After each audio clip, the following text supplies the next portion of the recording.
सुने तारू ताले तामे जामे करबू के खाना बनाबू जल्दी के खाना बनावा हमर बहिन आ रहल बा राखी बनवावे के बा रे कोढ़ी अपन बहिन आवला त केना करला हमर भाई आवला त देखिए के फाड़ जा ए तो बुला लेने तू अपने बहन के हमको मना कर बानी का ए तो बहन के काहे बोलाई हो अरे चल हम सब ऐसे ना छा दिन तो फिर तू हमा कह कुछ कहलुआ का हो ना ना हम इहे सोचतली कि वहां जाके मिल लेम तो कैसन रही या आ गेले दीदी हां हां चल आईनी हां बहुत लेट हो गेल बा जल्दी जल्दी राखी बांध और कुछ को भूख लागल बा क्या कही भैया उनका चलते ना लेट हो गईल। अच्छा कोनो बात नहीं जल्दी जल्दी राखी बांध ए दीदी हमरा पाछे 1 रुपया न हो रुपया ना हो तोरा खातिर हम इतना खर्चा क के स्पेशल राखी किन के लईनी आ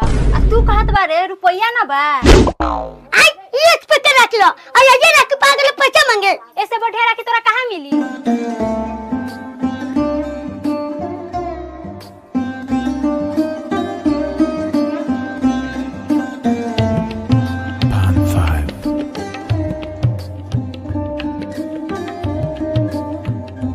राखी तो बांध देनी अब रुपया ला आई मिठाई खेले है ना तोरा रुपया दे दियो रुपया देबे तब तो मिठाई खियाबो और रुपया देबे कि ना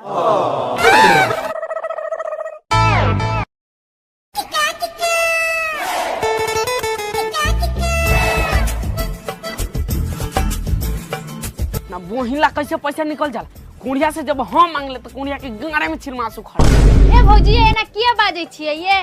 ए बोली ना त कथी है कुड़िया कारती उतार ले छी दूसरे भाई और क्या नाम है ए न त्याग बेटा तुमरा बाप के जन तक मार के दिखाओ ता दूसरे तो छोटा मार कुड़िया रे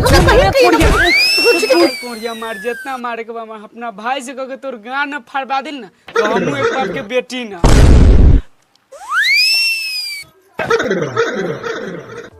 जब हिसाबे ली त खाली लड़ाई झगड़ा देखे के मिला था ठीक बा भैया हम जाता नहीं कहलिए बहन 2-3-4 दिन रह जाए तो तब जाते घरे रहे के तो हमरो मन करत भैया लेकिन का कोई घरे बहुते काम बा। अच्छा ठीक हो जाए तो जो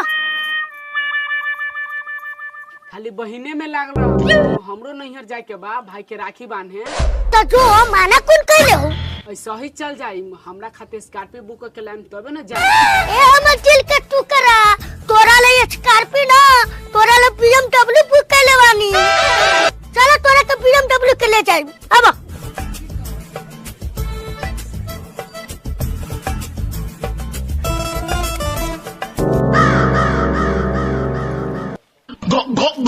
कहां हम BMW ये तो ई हो BMW हां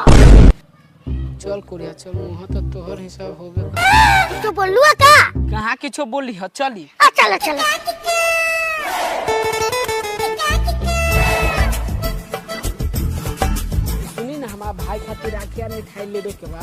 ए तू राखी और मिठाई ले टेंशन न ला हम अपना चार खातिर हर कुछ ले ले लेवानी अच्छा ले ले लेवान तो ठीक बा वहां जा